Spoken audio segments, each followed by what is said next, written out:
sini wakakenya aha nungati numbuzi nunni sini wakakenya aha nungati numbuzi nunni sini wakakenya aha igijolle tudangala nunni sini imimana na yesa tudal nunni sini nungati numbuzi nunni sini wakakenya aha nungati nunnisi numbuzi ni wakakenya aha furmaati sirka jira hiikamsi sibira jira dafoo keenya mana maadaati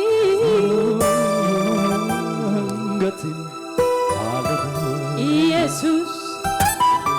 sidaanoo amanaman sidaa gaachani amanaman sida abdiin saba keenya sida abdiin keenya sida humni keenya sida beekumsi keenya sida miilolaa keenya hafuura waaqayyoo bakka hundumaa kan jirtu tokko taate iddoo hundumaa kan argamtu Yesuus ilma waaqayyoo si erganna humna keenya sida amanannaa keenya dhiiga ijoollee keenya kan dhangalaasu karaatti hafu harki nurratti ka'ee jiru ciqileen nurratti ciqilfamee jiru yaa waaqayyo ijoollee keenya hidhee kan jiru saba keenya hidhee kan jiru qabeenya keenya hidhee kan jiru humna keenya irra ejjetee kan jiru maqaa Yesuus Kiristoosin kan hidhame haa ta'u saba keenya yaa waaqayyo akka warra Fari'ooniin jalaa baaste yaa waaqayyo loltoota isaaniif fardeen isaanii galaanatti kan naqxe jecha tokkoon saba kee kan dabarsite moo'ichatti dabarsuudhaan maqaan kee kan beekame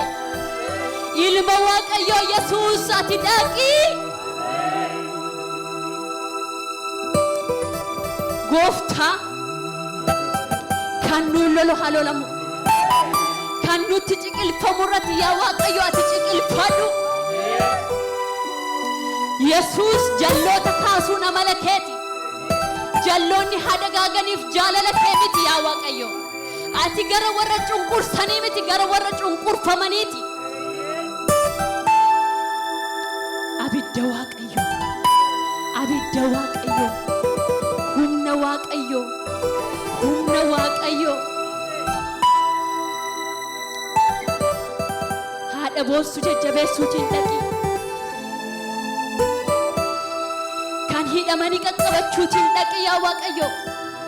hidhaatti hiikuutiin dhaqi yaa waaqayyo kan godaananii yaa waaqayyo karaa irratti kufanii jiran kan bosona jiranii yaa waaqayyo saba keenya milladhu iyya keenya tati birmadhu yaa waaqayyo ija jabina nuuf ta'i humna nuuf ta'i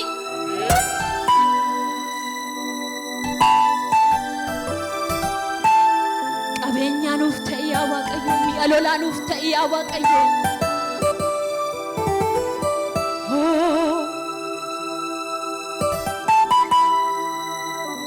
namni hundumtuu harka isaa ol kaasu nungati numbuzi nunnisi ni wakakenya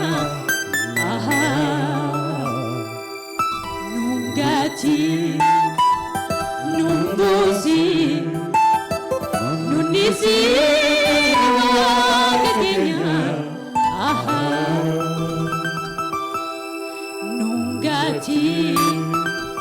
numbuzi nunisi wakenya nungati numbosi nunisi wakenya nungati numbosi nunisi wakenya nungati